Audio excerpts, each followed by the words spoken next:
உருவாக்குனவங்கள்ல தான் சொல்வேந்தர் சிங்கம் அவர்களோட முயற்சியில நிறைய ஆங்கிலம் அதிகமா ஆங்கிலம் பேசுறவங்கள தான் இங்க தமிழ்ல கொண்டு வந்து உறுப்பினர் ஆக்குனாங்க. அதாவது முதல் முறை எனக்கு நல்லா ஞாபகம் இருக்கு.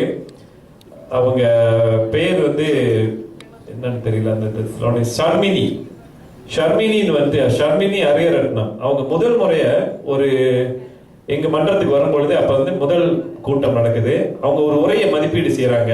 எப்படி மதிப்பீடு செஞ்சாங்கன்னு சொன்னா, இந்த உரை ரொம்ப சிறப்பா இருந்துச்சு. அவரோட அந்த சில வார்த்தைகள் வரல. டிக்ஷன், அதாவது அது ரொம்ப தெளிவா இருந்துச்சு அப்படின்னு பேசினாங்க. இப்படி பேசினவங்க தான் இன்றைக்கு மன்றத்தை உருவாக்கி இந்த மன்றம் சிறப்பா செயல்பட்டுக்கிட்டு இருக்கு. சிங்கப்பூர், அதாவது அங்க கோலாலம்பூர்லயே நிறைய மன்றங்கள் இருக்கு, பிரணாயங்க வரைக்கும் இருக்கு, நிறைய விஷயங்கள். அப்புறம் தொகுதி ஆளுநர் அவர் உங்ககிட்ட பகிர்ந்து கொள்வார். ஆக இங்க எல்லாருமே வந்து கற்றுக்கொள்பவர்கள் தான். மீண்டும் ரமேஷ் அவர்களுக்கு பாராட்டுகளை தெரிவித்துக் கொண்டு அடுத்த நிகழ்வாக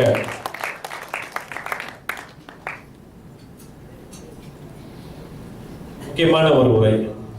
ஏன்னா இதுதான் வந்து இன்றைய நாயகன். இப்ப வந்து கொஞ்ச நேரத்துக்கு முன்னாடி பாத்தீங்க, அவர் வந்து பதவி பிரமாணம் எடுத்துட்டாரு. அவர் தான் எங்க மன்றத்தின் தலைவர். அது மட்டும் இல்லாம வட்டார ஆளுநர் 2 பதவி, அதாவது area governor at the same time club president, 2 பொறுப்புகளை வகிக்கிறாரு. அவரு வட்டார ஆளுநரா 2 மன்றங்கள் கோலாம்பூர்ல இருக்கு, இங்க ஒரு மன்றம் இருக்கு, 3 மன்றங்கள் அவர் பொறுப்புல இருக்கு. அவரோட உரையை நாங்க கேட்கறதுக்கு ரொம்ப ஆவலோட காத்துக்கிட்டு இருக்கிறோம்.